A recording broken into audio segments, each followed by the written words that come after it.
Welcome back to the channel, everybody. It's me, Brendan, and I have an esteemed guest with me today for a follow-up, none other than Ash Jones from the Chaps Guide. How are you today, Ash? Good to see you. Good morning, everyone, and thanks, Brendan, for having me back on. I'm well and delighted to be here. Well, we had a really nice interview a month or two ago talking about watches and fragrances for chaps. And got some great feedback on that, by the way. So thank you for that. So I thought it'd be good to just have a bit of a catch up on what you've been up to over the last few weeks. I know you've had a lot on. So I know you've picked up some really good fragrances. Let's start there. What are you enjoying? What have you got on the moment? Well, I mean, I've had some nice gifts actually. Just recently, I'm holding one up, but this is just happens to be on my desk. Fellow YouTuber Dan Norton, you'd be aware, Mr. Smelly, Yes, I'm 1977. aware. Yeah, yeah, yeah. He got in touch with me and asked me if I'd be interested in trying some of his fragrances. So he sent me his first one, I think, Gravitas, and this one Mm, here, which is Bon Viveur. And yes. you're a little bit half-hearted. You think, ooh, what if it's not good? And you're worried, aren't you, that Yeah. you feel compelled to be positive about things. I said, oh, go on then. So I was absolutely delighted when they turned out to be really good. And the Gravitas one, particularly his first one. And I should say, caveat this, I'm in no way financially benefiting at all by Yeah. talking about Dan's product.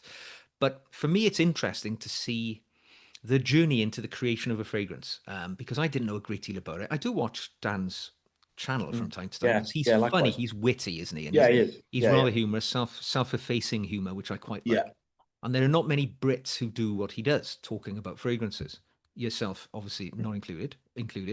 But when it turned out, I mean, I know he took this from a thought to through the Kickstarter process, buddying up with a perfumier, a partner, and creating a brand.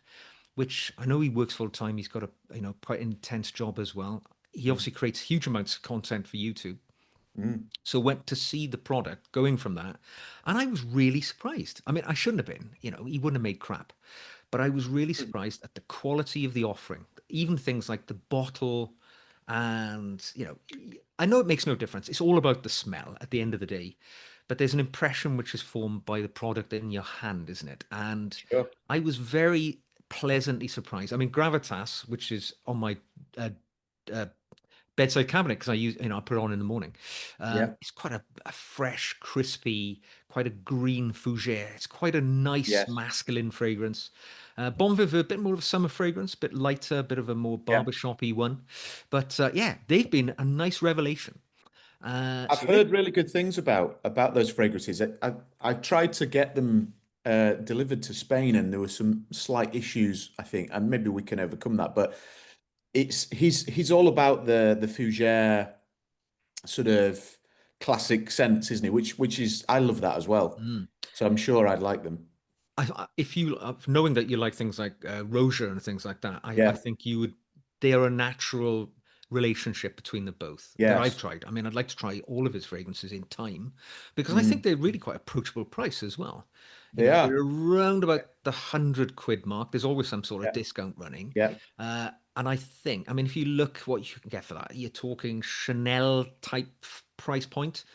Yeah. I It's think, sort of designer off the yeah, shelf yeah, prices as Chanel, something opposed like to that. those top end niche ones, isn't I it? think these are really compatible, Yeah. quality wise. I think you could easily draw a comparison between them. So that's nice. And I tell you another one I Yeah. bought, an old fragrance, actually. I was in Qatar on holiday with my family about a month Yes. ago, Hmm.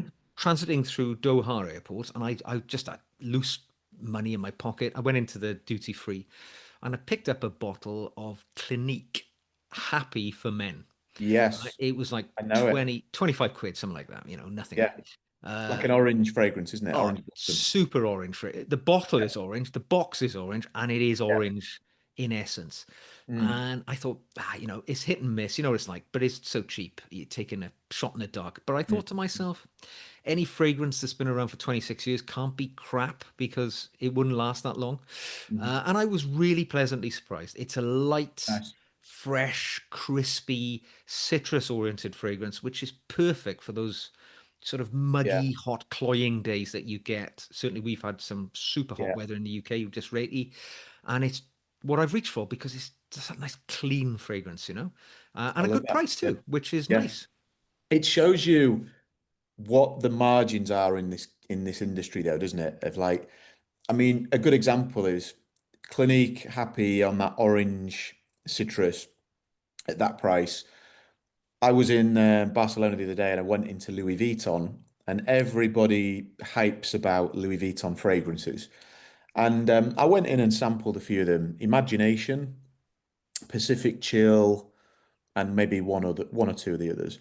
And I've got to be honest, I really did like Imagination. It's like a sort of creamy, it's an orange blossom with a sort of creaminess and a powderiness and then there's a tea note. But it's like it's €300 for that fragrance. And whilst I definitely think the ingredients will be good quality, I'm not sure, probably a little bit better than say Clinique Happy. Is it is it 10 times better than Clinique Happy? Maybe more. It's hard to justify that for Mm. sure. Yeah, what's your perspective? Because these things cost money, don't they? They do. I mean, when you look at some of the big names, your Creeds, your Tom Fords, Yeah. where you're talking, I get a year's car insurance for about the same price as a bottle of fragrance. And I mean, Mm. I'm an ordinary guy, live an ordinary life, earn my own money. And so I'm always equating, you know, Yeah. why is it that Value. expensive? Certain things carry a higher value because the component parts are expensive, and then certain things carry a higher value because of the brand identity. Yeah. Now, I've learned in life that people who are influenced by brands, who will pay 10 times the amount for a polo shirt because it's got a little picture of a horse here, right? Mm. They are not getting value for money. And I think there's a lot to be said for that in the fragrance world as well. There Yeah. are certain brands which, if they turned out a load of crap, but they put their label on it, people are going to buy it anyway. They're going to make good profits out of it. Uh, and then there are the brands which are good, solid performers where you can see where the money's gone.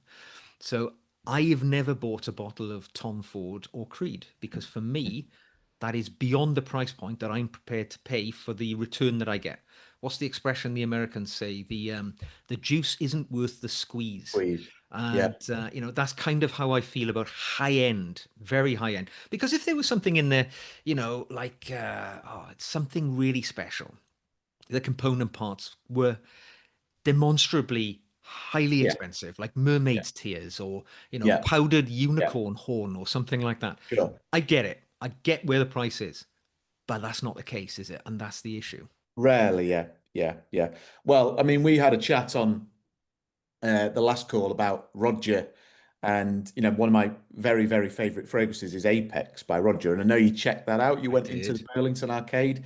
The thing, well, I want to get your thoughts on those fragrances as well. But the thing about Roger is it has that kind of there's something more that they do use natural ingredients. A lot of those ingredients are expensive, but I'm not in denial. They're making really, really good money off this for sure. But they do seem to perform at a pretty high level as well.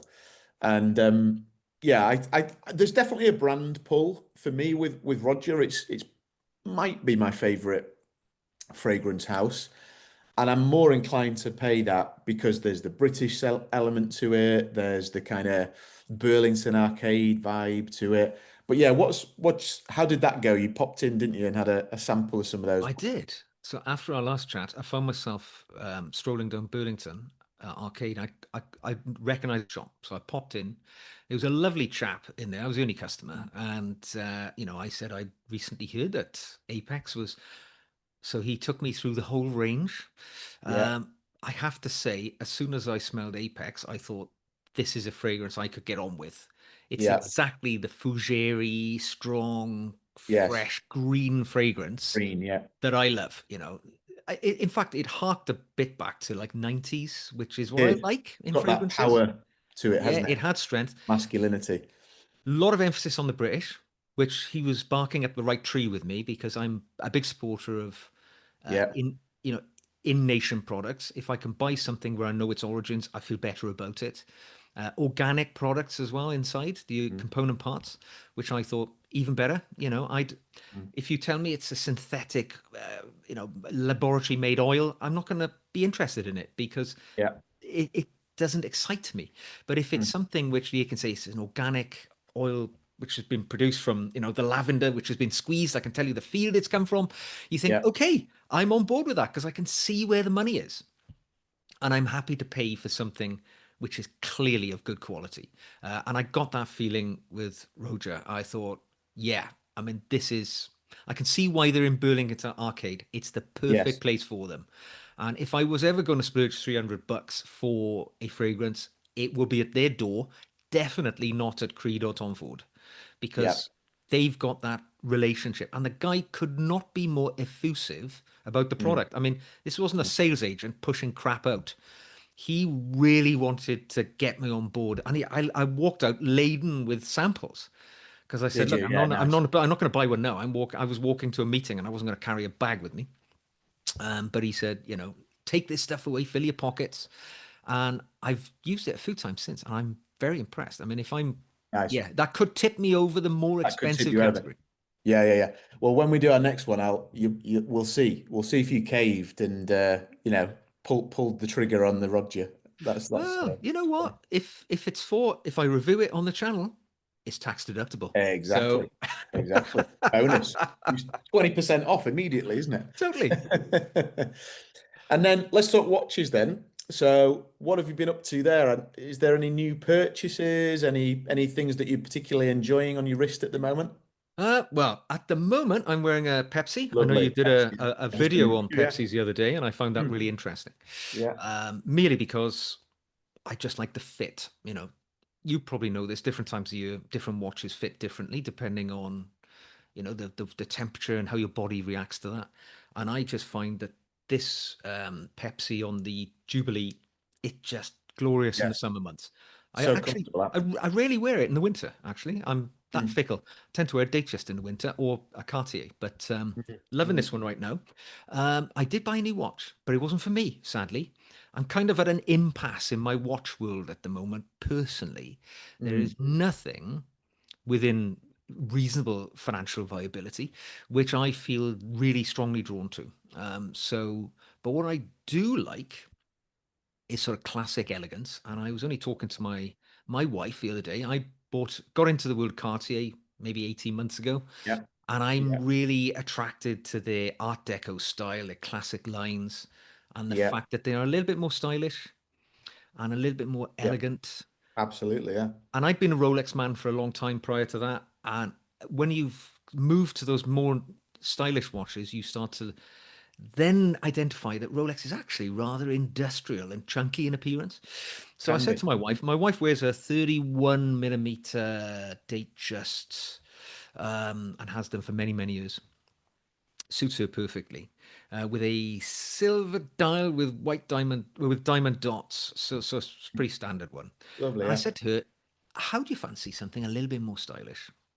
So she ended up getting a Cartier Panther or Mm. Panther, uh, two tone, which came our way in Doha, and it is an absolutely lovely watch. Now I know a lot of Yeah. Lovely. guys will say it's quartz. All right, it is a quartz. It's in Mm. fact it's a Mm. Piaget based quartz, I believe, with Interesting. jeweled quartz. So it's not a Okay. crappy one, but it's really really nice. And when she put it on, as I was in the store, I tried on the gentleman's. Well, they don't call it gentleman's. They have extra small, small, and medium, which is Yeah. bizarre in Cartier because in some models they have large and medium.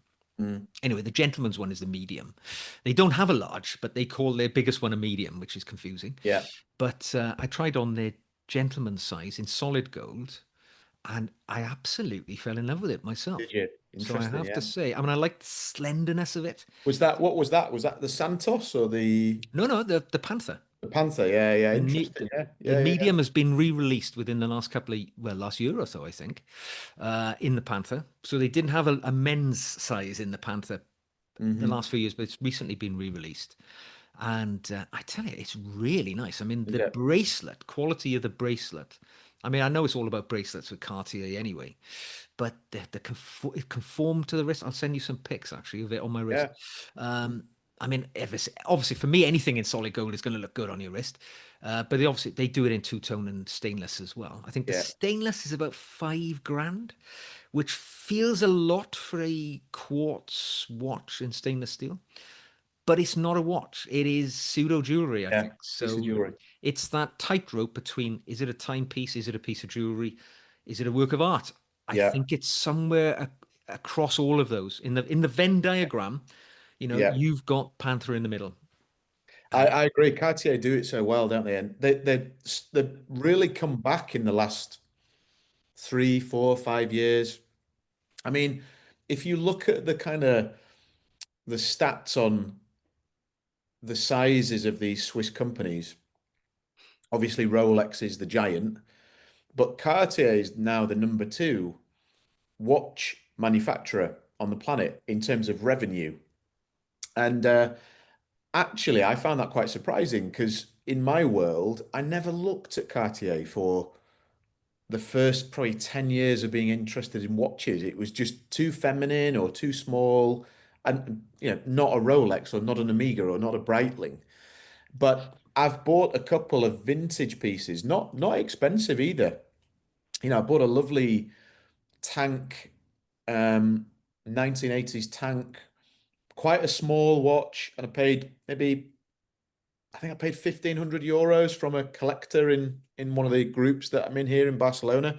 Love that watch. I wear it quite regularly. Do you know what? I've had more compliments from that than any Rolex I've ever Mm. owned. I think people just it just catches the eye, that elegance of those pieces, doesn't it?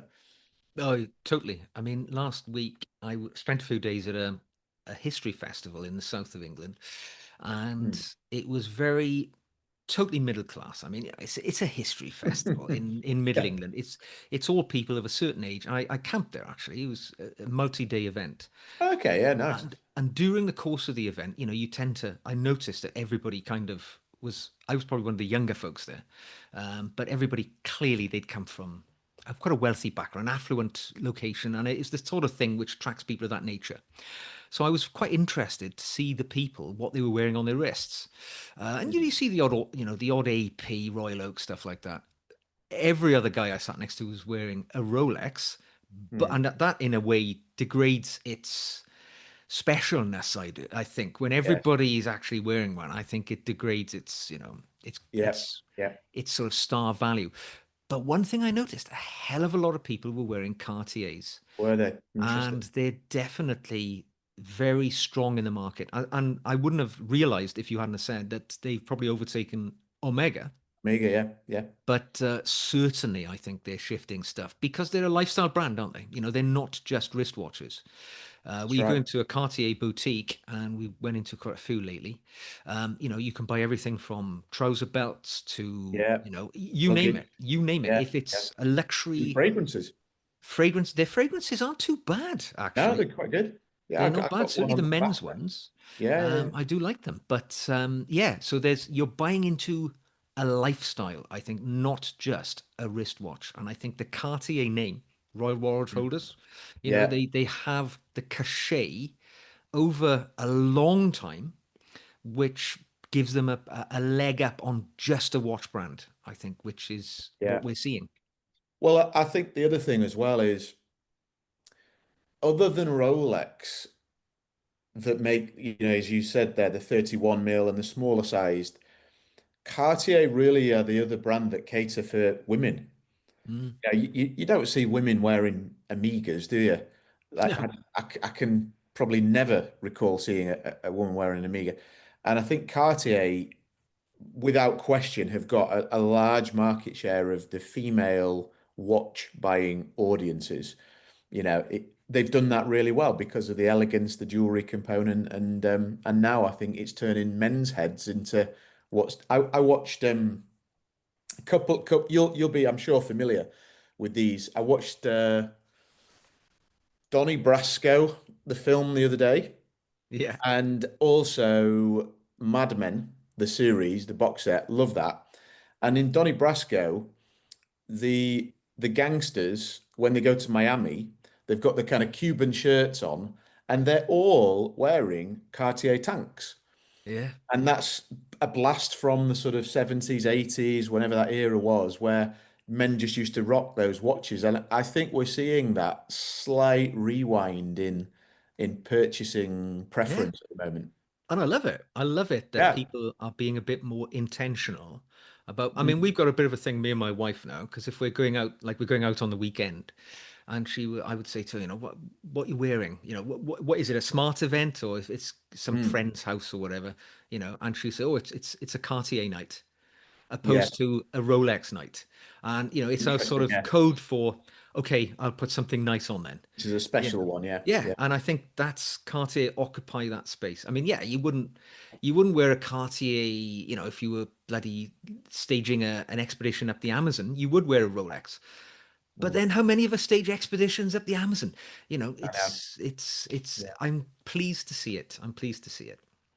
So you've been to a history festival. I love that. I don't know anybody else, let alone YouTube, in the world that goes to history festivals. So I love that. But you've also been up to some other, let's call it in the personal development field. You talk me through that because my channel, I like sharing personal development content. It's, my background in coaching, and I'm a believer for sure. You are definitely putting some great content out on there. What was that month or those few weeks that you had? Give us the sort of the rationale and how you Yeah. played that, and maybe what you got from it this time round. Yeah. So every year I try to do two things, maybe more actually, but this year I did a week sabbatical it was in March. I was at end of February this year. So I went to Arnhem in the Netherlands. So I love the Netherlands, and every year for the last 3 or 4 years, I've taken a week in February and just flown over because I live just down the road from a major regional airport. So it cost me about 50 quid to fly to Amsterdam. I'd Mm. catch a train from Amsterdam, and I've been to The Hague, I've been to Yeah. Arnhem, I've been to Maastricht, which is actually my favorite so far. But what I tend to Nice. do, I'll pick a destination, uh, just go over there on my own, leave the family at home, living their lives, and I will take a week sabbatical in which I invest in myself. So I will do, like this year, I went to the zoo. I met somebody for lunch over there, a buddy who I've met through YouTube, and I would go for walks. I would go to museums and art galleries, things which I wouldn't necessarily do at home because I don't have time. Mm. But I believe in self investment. And my family get this. I mean, people often say to me, how does your family allow you to just disappear for like 4 days or 5 days on a sabbatical? Mm. And I said, well, I trained my family to understand Yes. that the best version of me is the me who takes the odd break Mm. and invests in myself, coming back invigorated, interested, often with harebrained ideas what we're going to do as a family, because Mm. I've spent 4 days reading, walking, doing things that I wouldn't ordinarily do. So I Yeah. did that in February. That was great. And spending time alone for me is a huge part of my personal development journey. So, for no other reason than simple things like ordinarily when I travel, right, my wife is the organizer in our relationship, right? She Mm. books the hotel, she books the flight, and it would be very easy as, dad in the family to sit back and let it happen and you turn up and everything's laid out in front of you. But then you think to yourself, where's my independence in this? So I book these trips myself. I do everything myself. And sometimes it can be a little apprehensive when you're used to somebody else doing everything for you. And it sounds pathetic to say this, but we're Mm. all in that position. In families, everybody takes a role, don't they? Sometimes it's good to swap roles and do it for yourself. And then it adds, I don't know, weight to your independence and your sense of self. And for me, Yeah. it's really important to do that. Mm. So I did that in February. Do that every year. I'll be doing it next year. Don't know where I'm going to go next year. Might go north of the Netherlands next year. I go to the Netherlands because it's really uh, accessible and cheap Yeah. at that time of year because nobody's traveling there and the planes are half empty. The hotels are cheap as chips. Mhm. It's very, it's cheaper than staying at home sometimes. Sure. Um, so then in May, when the weather starts to turn good, what I tend to do, I live in a very rural area and I have access to a large piece of land nearby, which has got a woods on it, a sort of small woodland and things like that. So I'll go and pitch a tent and I will pitch that tent for about 3 weeks every May. May's a great time because it's just when the Yeah. weather's getting great. There's rebirth in nature and things like that. And where possible, I don't spend 3 weeks there because I've got to work as well. But Mm, on days where I'm sort of not consecutively working, because my style of, I don't have a full time job. mm, So I sort of sporadically do things. But if I've got 3 days free, I'll go and stay at the tent for 3 days and I'll yeah. spend the nights there and I'll sit by the fire. I'll cook my meals up there. And again, it's I'm still spending time with my family. Obviously, I'm still playing my part, taking the kids to school, things like that. Mm, mm, But I'm also enjoying like a semi-sabbatical, where I love bushcrafting. For me, it's a reset in the brain. So lighting fires using a ferrocerium rod, collecting wood, yeah. doing sort of basic carpentry, building things. And for me, these are elixir for the soul. They make me a better, more rounded version of myself. And Sure. Love it's that. kept me on the straight and narrow. I like to Yeah. sit and read quietly. Total digital detox. Sounds weird Yeah. to say that because I make videos up there when I'm doing this. So it's not totally digitally detoxing, but I'm not answering emails. I'm not, on WhatsApp every 2 minutes. Mm, And for me, those are personal development things which I've been able to incorporate in my life, which definitely help with mental well-being yeah. and help with everything, really, sleeping better, Mm. eating better, things like that. So, yeah, I love it that. works for me. Do Well, you do anything like that? yeah, I do a lot of. So I found that. I mean, I shared a couple of videos, one on being alone, and another one on travel. And I think for me, traveling and traveling to places that I've either been before and I know that they give me energy, they give me inspiration, they give me clarity, or new places that I'm intrigued by, that I want to discover.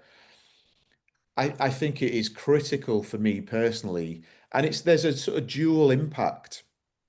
There's the discovery component of, say, going to a new city. Like earlier on this year, I went up to the north coast of Spain, to two or three cities there, Bilbao, Gijón, and Santander, right across that coast. I'd been to Bilbao, but the other two I hadn't. So it was total discovery. And I like to see how people work, the cultures, even just the architecture, the lines of the cities, the way things are organized. And that gives me inspiration and it gives me energy, but also it's the alone time, the regeneration element of that. And it's not just charging round doing, 20 kilometers of walking a day. It's actually slowing down a little bit and you see things differently. So yeah, I completely get that, and I think everybody's different in terms of pitching a tent in the woods, going to another city, going internationally. Everybody's different, aren't they? Oh, yeah. And for me, I mean, give you an example. So you mentioned I went to a history festival last week. Mm, So I'm always open-minded to try something new. That's a big part for me. So I can't remember, I was reading a paper or I was reading something or listening to a podcast, and somebody said, "Oh, there's this history festival nearby." Well, not nearby, I mean, it's 70 miles from where I live. So I thought, oh, I've never heard of that. I looked it up. Sure enough, there's a week-long history festival. It's called the Chalk Valley History Festival. It's one of the biggest history festivals in the UK, probably one of the best in the world in hindsight. mm, And I thought, well, never heard of that. I might go down there. It was over a week. I This time of year for me is a slower time work-wise because I'm a professional speaker, part of my job. So a lot of the things I tend to speak for, groups, universities, and things, um, they are not active this time of year. So I get a nice period where I can invest in myself. So I mm, realized I didn't have nothing on the diary last week. So I thought, oh, I'll pop down and see what it's like. I chanced my arm, drove down, said to my, family, look, I'm going to see what this is like, see where it's going. I mm, threw my tent, my one-man tent, and my sleeping bag in the back of the car. I got down there, I walked in through the door, and I thought, wow, this is utterly amazing. They had guest speakers like Sir Michael Palin, Nice. Yeah. Anthony Scaramucci, who served in the Trump cabinet, stuff like that. Helicoptering people in, as guest speakers, really high end, Nice. Yeah. global level speakers. And I Mm, thought, wow, I'm up for this.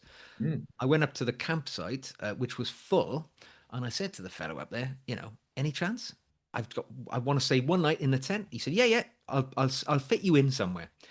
Now, because I'm comfortable with, being sporadic, taking opportunities, because I do things like camping out, I'll go to places, I'll take control and accountability of my own life short term. Um, that was great. I could just do it, and you can be Yeah. spontaneous when you Yes. are comfortable traveling. It makes you more accustomed to being Yeah. brave. It brings a bit of bravery into your life. So I Yeah. spent that night, I spent like last Thursday night in the bar. I mean, I don't drink, really. I'm over that phase of my life, but I'll go in there and I'll have an alcohol-free beer or something like that. And, the people that I met, it was something I couldn't have paid money to replicate if I tried. And Yes. that's because you've got to be fluid and open in life to try new things. And I think that is key. And traveling for me opened my eyes to more things in life than anything. So if Yeah. you're a younger person and you're thinking about investing in yourself, get out there and see the world. That's great advice. We could definitely talk a lot about that because that word opportunity, I wrote a newsletter on that a couple of weeks ago. In that, where I separate opportunities from gifts. A gift is a no-brainer. Somebody gives you a gift, they give you some money, they give you something for free. But what I think people are looking for is a gift. Whereas an opportunity for me, an opportunity comes disguised as hard work, as a challenge, as difficult, fearful. And it's understanding that there's these sort of layers enveloping an opportunity that on the other side is this amazing experience that if you hadn't have had that sort of agility and energy and just, you know what, sod it, I'm going to go, you wouldn't have had that incredible opportunity, would you? Yeah. It's having that mindset, I feel. Yeah. And I always think, well, even if it was bloody awful, I've learned something. I wouldn't do it Yes. again. Yeah, And yeah, I can take something away from the experience which I didn't have before. Even if it's a yeah. negative experience, can be a positive, learned thing.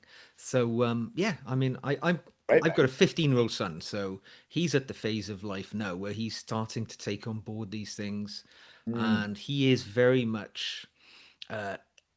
I mean, it doesn't happen by mistake. You train your kids, don't you? Basically, I yeah, do believe that nature nurture thing. But yeah, of course, but your kids are a reflection of the way you lead your life, whether you want that to be true or not. And I'm encouraging my son to take chances, take risks, do things, get out there, and they'll grab it. But then you yeah, see other parents who don't let their kids go anywhere out of their sight. They never leave the house. They're on video games all the time, and they are the ones who struggle. I think it starts yeah. early on. But of course, in my era, I'm 55, so when I was growing up, life was tough. We had a bit of a different approach to childhood, and I do Mm. worry actually to a degree about the way modern parenting is churning out young adults who are perhaps less prepared to face the world, which is looking them back when they look in the mirror. Mm. So yeah, it's interesting. Yeah, I'm conscious of that, having two 6-year-olds myself. But I think, let me ask you this then. Earlier on, you mentioned you've trained your family to facilitate this, to understand that you need it. You're a better version. I know my audience is 80% plus men, maybe probably similar for yours. What advice would you give men who feel that I can tell you firsthand, I've had this myself, but also when I speak to other men, that when I say I'm going on holiday on my own for 4 nights, how do you get away with that? How on earth? Yeah, I get that pushback, and curious to get your stance and like framework for how you've Yeah, initiated that over the years. it's it's it's difficult for some people to get their head around it because their relationship doesn't perhaps facilitate that. So in my relationship, I've been married for 20 years. I've only ever been married once, and I'm only ever going to be married once. And, I've got a very strong relationship with my wife. She trusts me implicitly as I trust her. So she knows that when I'm going away for a purpose like going to a history festival, I'm going to enjoy a history festival. So there's no worries about that. But what I also do is any freedoms which I enjoy in my life, my wife gets exactly the same in return. So my wife she loves golf, for instance, right? So she's going away with her lady friends on a golfing week I think she's come to Barcelona actually, Oh, nice. later in the year.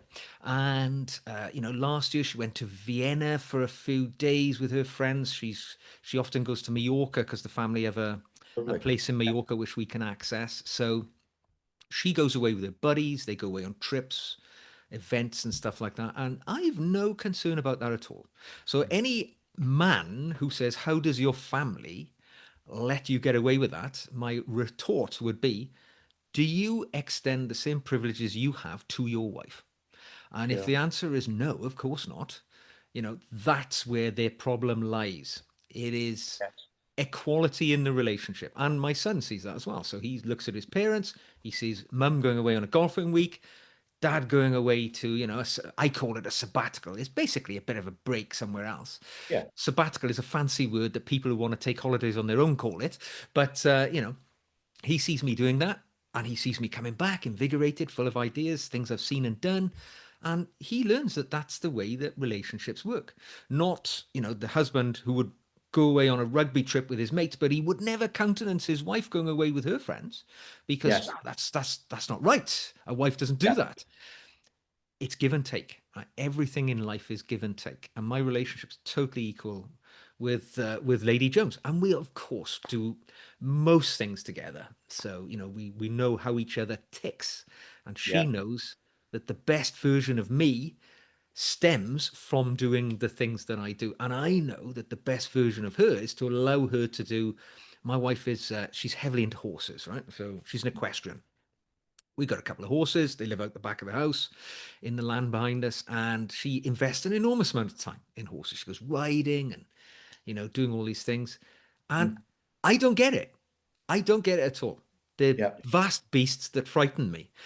But I know it's what Rachel loves in her life. And I'm Yeah. happy knowing that that's what she wants to do. I don't get it. I don't understand it. Yeah. But she is the best version of her having that, and I'm entirely comfortable with that. Absolutely. Yeah. No, I think you make some great points. It's kind, I think it's kind of similar with my wife, Carly. She's going away later this year with her friends, and that option's there. Like, go and do it. I feel that a marriage is two individuals that come together, not you are now, that is it. I think it's you still got to have those individual characteristics and patterns, haven't you? Oh, definitely. And I was in my early 30s getting married, so I was really uh, I was a mature person by that time. I'd been in the military for 10 years. I'd transitioned into a career in law enforcement. I'd seen a fair bit of life. I'd lived abroad for a few years. I knew where I was, where I was going, what I liked and I didn't like. So when I got married, I knew that the person I was marrying was the right person for me Mm. because I wasn't going to marry somebody, mistakenly at that stage of life. And it was a good team. We formed a good team from the get go. Yeah. And of course, it carries on from there. My parents, they've been married for 60 something years. You choose well, don't you? But then I've been to friends' weddings on their fourth wedding in the same length of time that I've had one marriage. Mm. Some people Mm. get lucky. Some people, Yes. I think people make their own luck, if I'm being honest. But yeah, I hear you. Yeah. No, that's we could definitely talk a long time about that one. There's some patterns and paths we could go down for sure. But yeah, really good advice, like a bit of life mentoring today, Ash. It's great, Why mate. not? Why not? Absolutely. So, yeah, thanks for that. Really good. And people watching in, please check out Ash's channel, The Chaps Guide. I'll put a link in the description and you can click and take a look. Really nice combination of personal growth and development stuff, watches, tailoring, sartorial stuff, and of course, history festivals. So yeah, the number one history festival channel on YouTube, I think, Ash. I'm anointing you right now. But no, thanks again, mate. Great to see you. Keep it up, and we'll see each other again We'll soon, I'm speak sure. soon. Take care, guys.